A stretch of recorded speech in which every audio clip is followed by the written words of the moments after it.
ቀረባሉት ፋሽን አምሮ በሳይ ደሳለኝ በሽንሽን ድሮ ገና ቀረባሉት ፋሽን ተው በሳይ ደሳለኝ።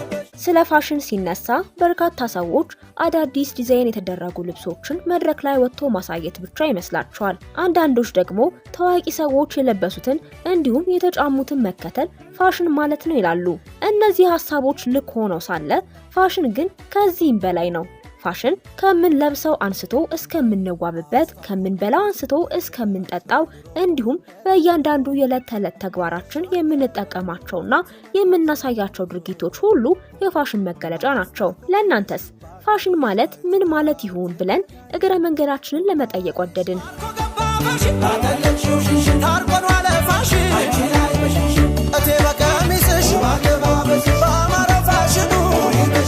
በቀደመው ጊዜ በገጠሩ የሀገራችን ክፍል ሰዎች የተለያዩ ባህላዊና ተፈጥሯዊ ግብአቶችን በመጠቀም ይዋቡ ነበር። ፊታቸው ላይ የሚጠቀሟቸው መዋቢያዎች እና የፀጉር አሰራራቸው ወግና ባህሉን የጠበቀ ነበር።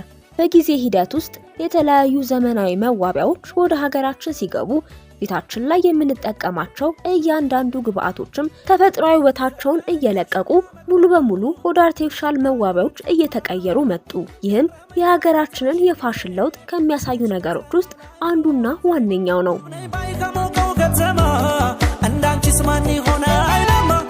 አለባበስ በዋነኝነት ፋሽንን ይገልጻሉ ከሚባሉት ነገሮች ውስጥ አንዱ ነው። አለባበስ በጊዜ ሂደት ውስጥ እየተቀየረ የሚመጣ ሲሆን በሀገራችን ከ1980ዎቹ ጀምሮ አሁን እስካለንበት ጊዜ ድረስ የተለያየ ባህልና የዘመን ለውጥን እያንጸባረቀ መቆየት ችሏል። ሙሉ የጨርቅ ሱሪዎችንና ቀሚሶችን ከመልበስ አንስቶ በዘመናዊ መልኩ በፋብሪካ የተዘጋጁ አልባሳትን እስከ መልበስ ለውጦችን አሳይቷል። በባህላዊ መልኩ የሚዘጋጁት አልባሳት ከእጽዋት የሚገኘውን ጥጥን በመጠቀም በእጅ ከተፈተለ በኋላ ግሩም ሽመና ተሰርቶለት በጥበብ የሚዘጋጅ ሲሆን ውብ የሆነው ባህላችንን እንዲሁም አለባበሳችንን አጉልቶ በማሳየት ትልቅ ሚና አለው። ከእጽዋት ጥጥን ከመሰብሰብ ጀምሮ ብዙ የፈትልና የሽመና ሂደቶችን አልፎ በቀለማት አሸብርቆና ተውቦ ሲታይ ለተመልካች ዓይንን የሚስብ እንዲሁም ግርማ ሞገስን የሚያጎናጽፍ ነው።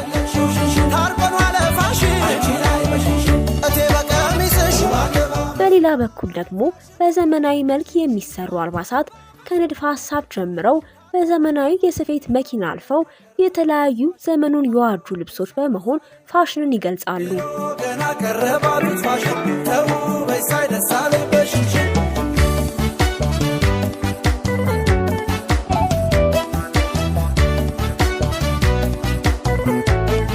ፋሽን ከዚህም ከፍ ብሎ የሰዎችን የስልጣን ደረጃ የመግለጽና የማሳየት ከፍተኛ ኃይል አለው። ከነገስታቱ ዘመን ጀምረን ስንመለከት የሚለብሷቸው ልብሶች፣ የሚጫሟቸው ጫማዎች እንዲሁም በራሳቸው ላይ የሚደፏቸው ዘውዶች ያላቸውን የስልጣንና የሀብት ደረጃ በሰፊው ያንጸባርቃሉ።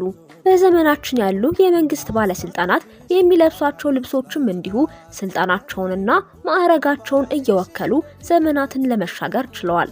ፋሽን ግን በዚህ ብቻ አያበቃም። የተለያዩ የእምነት ተቋማትን ከመወከልም አንጻር ጉልህ ድርሻ አለው። እያንዳንዱ የእምነት ተቋም የራሱ የሆነ የአለባበስ ስርዓት ያለው ሲሆን ልብሱም በአይን ታይቶ ወዲያውኑ ሃይማኖቱን ለመለየት የሚያስችል ተደርጎ የሚዘጋጅ ነው። ይህ አለባበስ የሃይማኖት አባቶችን ብቻ የሚወክል ሳይሆን የእምነቱ ተከታዮችንም ይጨምራል። ይህም በይፋ በተለያዩ ሃይማኖታዊ ክብረ በዓላት ጎልቶ ይወጣል።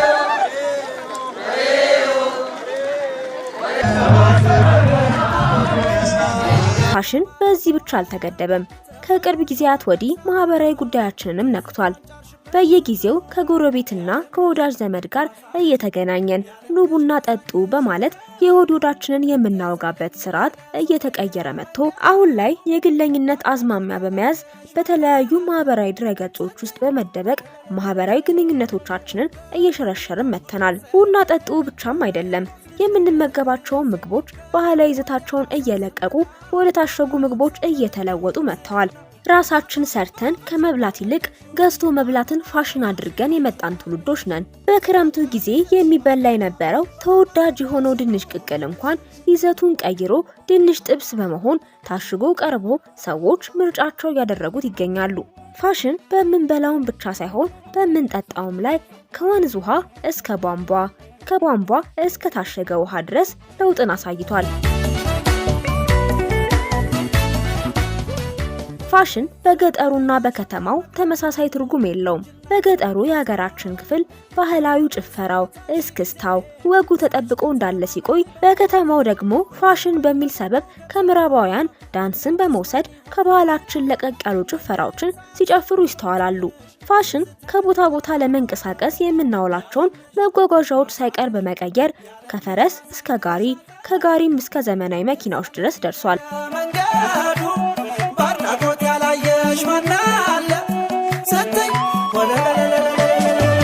ፋሽን ብለን ከምናደርጋቸው ድርጊቶችም ጀርባ በርካታ ተያይዘው የሚመጡ ጉዳቶች አሉ።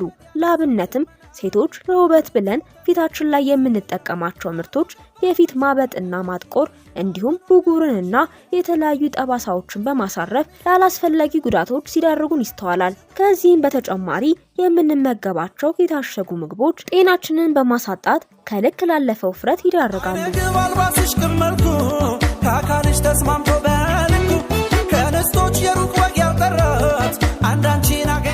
ከዚህም ባለፈ ዘመን አመጣሽ እየተባሉ የሚሰሩት ከባህል ያፈነገጡ የተገላለጡና ሰውነትን የሚያሳዩ ልብሶች እየተበራከቱና በብዛት እየተስተዋሉ መጥተዋል። ባህላዊ ልብሶችንም ወደ ዘመናዊ ቀየርን በሚል ሰበብ ባህልና ስርዓቱን ያጣ ልብስ ወጣቱ በመልበስ ሲንቀሳቀስ ማየቱ የተለመደ ተግባር ሆኗል። ይሄን አሁን ምን ይሉታል?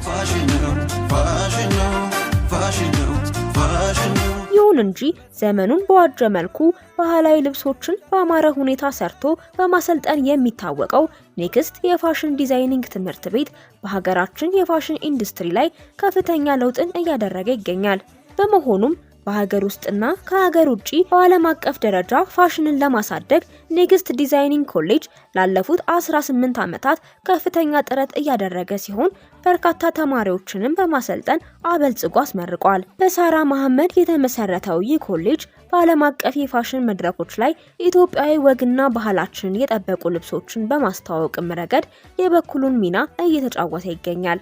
በፈረንሳይ፣ በጀርመን፣ በስዊዘርላንድና በመሳሰሉት በበርካታ ሀገራት የፋሽን ሾው መድረኮችን በማዘጋጀት የሀገራችንን ባህል በጉልህ አስተዋውቋል።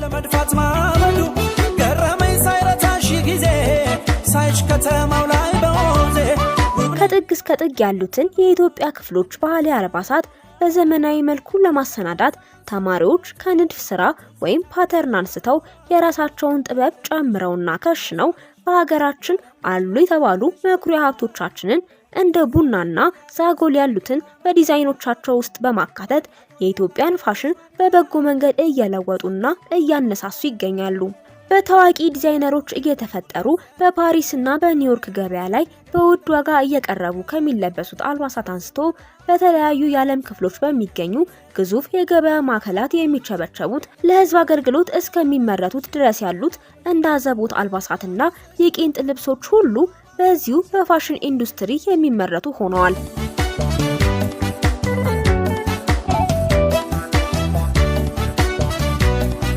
ይህ የፋሽን ኢንዱስትሪ በዓለም አቀፍ ደረጃ በቢሊዮን ዶላሮች የሚንቀሳቀስ ሲሆን ኢንዱስትሪው ለአልባሳት ዲዛይን በማውጣት አልባሳትን በማምረትና ለገበያ በማቅረብ ላይ በስፋት ይሰራል።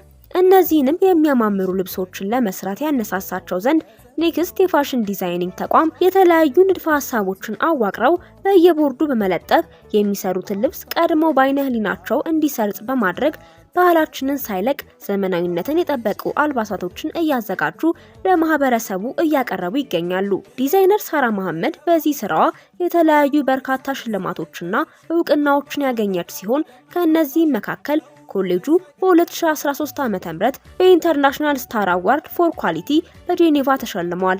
እኛም ባህላችንን በጠበቁ ውብ አልባሳት እምር ድምቅ ብለን ቀለል ባሉ የመዋቢያ ምርቶችም እንዲህ አምረን ተውበን በሀገራችን ብቻ ሳይሆን በዓለምም ዙሪያ እናንጸባርቅ መልእክታችን ነው።